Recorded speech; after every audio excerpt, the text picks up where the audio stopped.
Every single month for most of their adult lives, roughly half of all the humans who have ever lived have had to deal with the exact same thing, a period. Billions and billions of women, stretching all the way back to the very first humans.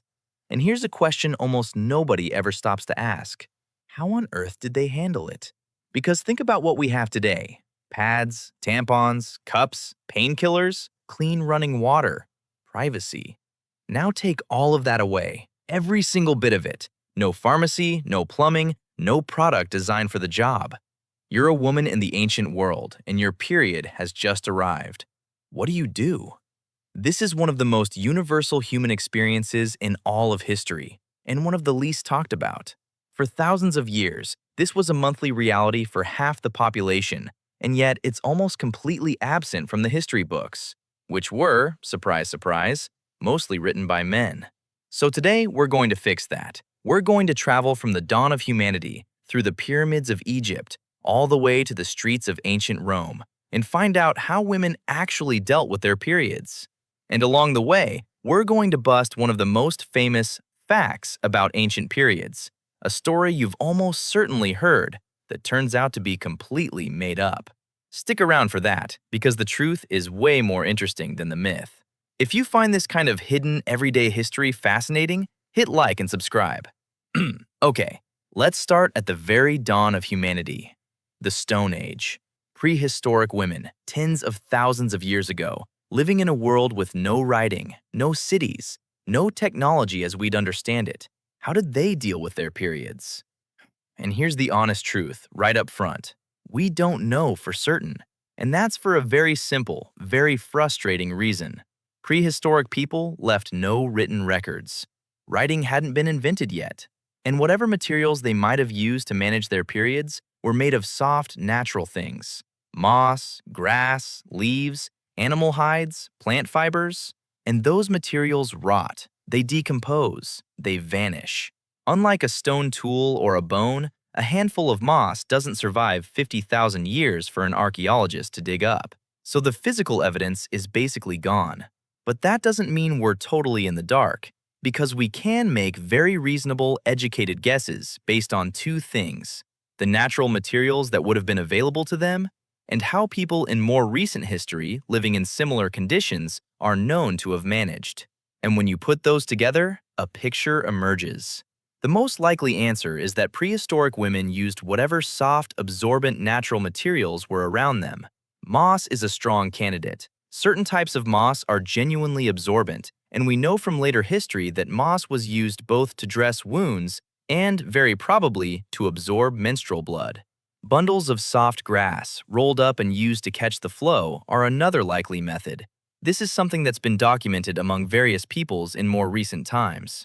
Soft animal hides, leaves, and plant fibers could all have played a part too. And there's another possibility that we have to be honest about, because it was probably the most common of all throughout most of human history: simply bleeding freely. What we might today call free bleeding. For a huge portion of the human story, for women who didn't have access to good absorbent materials or during heavy work, the reality was often just letting the blood flow and dealing with it as best they could. It's not glamorous, but it's the truth. The neat, packaged products we take for granted are an incredibly recent invention. For the vast majority of human history, managing a period was a far messier, more improvised affair. Now, here's where it gets genuinely fascinating, because periods in prehistory may have been about far more than just the practical problem. Think about it from the perspective of an early human with no understanding of biology. A woman bleeds regularly, in rhythm with the moon, for days, and doesn't die. She isn't wounded, yet she bleeds. And that blood is connected somehow to the mystery of creating new life. To a prehistoric mind, that must have seemed genuinely magical, powerful, even supernatural. Many researchers believe that this is where some of humanity's very first ideas about magic, ritual, and the sacred power of women may have taken root. The monthly bleeding wasn't just a nuisance. It may have been one of the first great mysteries that early humans tried to make sense of. And that idea, that menstrual blood is powerful and mysterious, is going to follow us through this entire story. Now let's jump forward thousands of years, to one of the first great civilizations, and one that finally left us written records, ancient Egypt, the land of pharaohs, pyramids, and the Nile. With Egypt, we move out of pure guesswork and into a world of actual evidence, because the Egyptians wrote things down, and their dry climate preserved documents and artifacts that would have rotted away anywhere else. And what we find is that the Egyptians were remarkably practical and surprisingly advanced about the human body. For managing periods, Egyptian women turned to the materials their civilization was built on. The most famous is papyrus. Yes, the same reed plant they used to make their paper.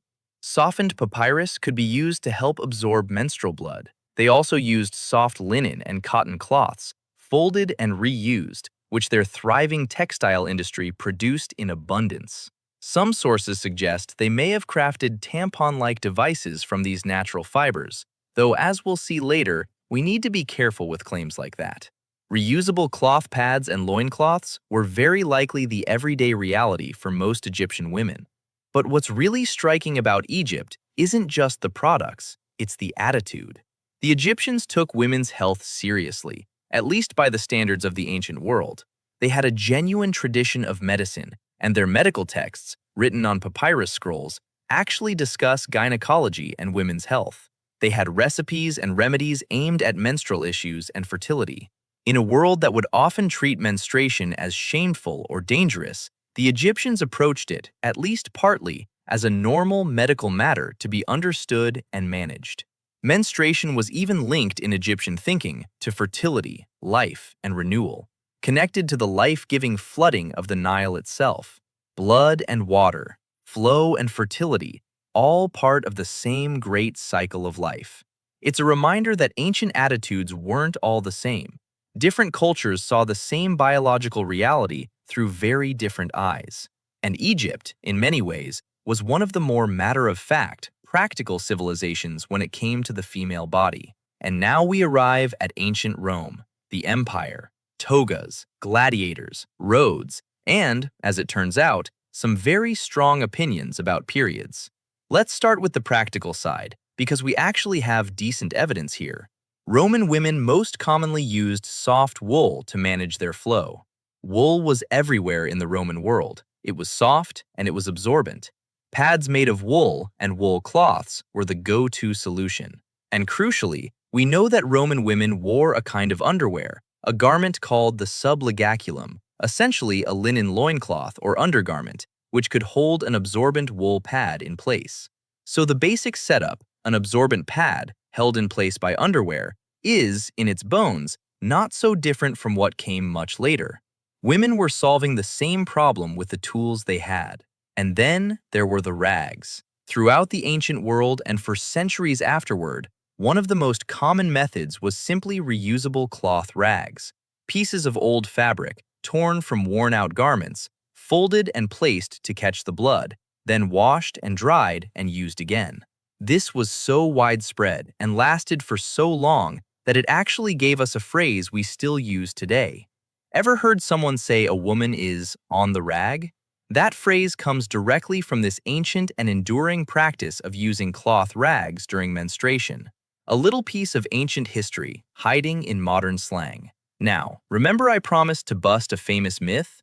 Here it comes, and it's a good one. You have almost certainly heard the fact that ancient women, especially the Greeks, made the very first tampons by wrapping a bit of soft lint or wool around a small piece of wood and inserting it. It gets repeated everywhere, in articles, in videos, all over the internet. It's often attributed to the famous physician Hippocrates himself. There's just one problem. It's not true. According to historians who specialize in exactly this subject, there is no real evidence from the ancient world for the wooden tampon. None. And here's the kicker. The myth appears to have originated not from any ancient source, but from a modern tampon marketing website. That's right. A fact about ancient history that millions of people believe was, in all likelihood, essentially invented as marketing, and then repeated so many times that everyone assumed it was real. It's a perfect little lesson in how fake history spreads. So the next time someone tells you the Greeks used wooden tampons, you can tell them the truth. That story is almost certainly made up. The real ancient methods were pads, cloths, wool, and rags, not splinters. But the Romans didn't just have practical methods, they also had beliefs about menstruation. And this is where things take a darker, stranger turn. Because Roman attitudes toward periods were tangled up in a web of superstition, fear, and, frankly, some pretty wild ideas. Our main source here is Pliny the Elder, one of Rome's most famous writers, who compiled an enormous encyclopedia of everything the Romans thought they knew about the natural world. And his writings on menstruation are genuinely astonishing, because according to Pliny, menstrual blood was basically a supernatural force of destruction. Get ready for this list. Pliny claims that a menstruating woman could sour fresh wine just by being near it. She could make crops wither and die. She could turn a bright mirror dull. She could blunt the edge of iron and dull the gleam of bronze. She could kill bees. She could cause dogs that tasted the blood to go mad. And in the most extreme claim of all, it was said that a menstruating woman could kill a plant simply by looking at it. Just by looking at it, no contact needed. The mere gaze of a menstruating woman was supposedly enough to bring death. Now, it's easy to laugh at this. It's obviously completely false. But sit with what it actually meant for real women living in that world. These weren't just quirky superstitions. They were beliefs that painted menstruating women as dangerous, contaminating, even poisonous. Beliefs that could be used to exclude women, to shame them, to keep them away from certain places and activities, to treat a completely natural bodily function as something toxic and threatening. The power that prehistoric humans may have sensed in menstrual blood had, by Roman times, curdled into something fearful and negative. And this connects to a much bigger and more troubling idea that ran through much of the ancient world: the notion of menstruation as a kind of curse. In various myths and beliefs, a woman's monthly bleeding was explained as a punishment, something inflicted upon women by the gods or by fate. Think about how damaging that is. If your body's natural cycle is framed as a curse, as a punishment, then shame gets baked right into the experience from the very beginning. Not shame that women naturally felt, but shame that a culture taught them to feel. And that, more than any wool pad or papyrus, may be the most important part of this whole story. Now let's talk about something the history books almost never mention: what a period actually meant for a woman's day-to-day life. Because dealing with menstruation was never just about the blood. It was about living an entire normal life while managing it, in a world with almost none of the comforts we rely on. Start with the most basic thing of all: privacy. Today, we have private bathrooms, locking doors, and moments alone. For most of history, women had almost none of that. Homes were often crowded, shared, and cramped. Roman public toilets were famously communal. Long benches with rows of holes, side by side, no partitions, everyone together. There was very little space to privately manage a period at all. For a wealthy woman with her own rooms and servants, it was one thing. For a poor woman, a working woman, or an enslaved woman, privacy during menstruation was a luxury that simply didn't exist. You managed quietly in the middle of a busy, shared world. Then there's the question of work. Life in the ancient world was physically demanding, and it did not stop for anyone's period. Women worked the fields, hauled water, ground grain, wove cloth, ran households, cared for children, and labored in 1,000 other ways. There was no such thing as taking the day off. Whatever a woman was using, wool, rags, papyrus, had to hold up through hard physical work, walking, bending, and lifting all day long. And washing and reusing those cloths added yet another chore to lives that were already crushingly full of them. The invisible labor of just managing your own body was piled on top of everything else. And then there was the pain. Menstrual cramps, bloating, headaches, fatigue, the physical symptoms that so many women experience didn't spare ancient women. But they had no ibuprofen, no heating pads, no reliable relief. Ancient doctors did try to help. They prescribed herbal remedies, special foods, warm baths, and various concoctions meant to ease the discomfort or regulate the flow. Some of these herbal treatments may have genuinely helped a little. Many did nothing at all. Interestingly, ancient physicians paid close attention to menstruation, believing it was deeply tied to a woman's overall health, and they saw a regular cycle as a sign of a healthy body. But their theories about why it happened were, by modern standards, wildly off. Some believed a woman's flesh was more like a sponge than a man's, soaking up extra fluid that then needed to be released. Fascinating guesses. Almost entirely wrong, but a real attempt to understand. Put it all together, and you start to appreciate the sheer resilience involved. Managing a period in the ancient world meant handling the blood, the pain, the washing, the lack of privacy, the physical labor, and the weight of cultural shame. All at once, every single month, with almost none of the tools or comforts we now consider basic. It was an enormous, invisible, monthly act of endurance, repeated by billions of women across history and almost never acknowledged. Because here's the thread that ties everything together, from the Stone Age to Rome and beyond. The practical problem of managing a period actually changed remarkably little for thousands of years. Whether it was moss in prehistory, papyrus in Egypt, or wool and rags in Rome, the basic solution was the same. Find something soft and absorbent, use it, and manage as best you can. The technology barely moved for millennia. A Roman woman with her wool pad wasn't really doing anything that different from a prehistoric woman with her moss. In terms of actual products, we didn't see real revolution until the last century or so, with the invention of modern disposable pads and tampons. For the vast majority of human history, women improvised with nature. But the attitudes, the beliefs, the meanings people attached to menstruation, those changed dramatically, and often for the worse.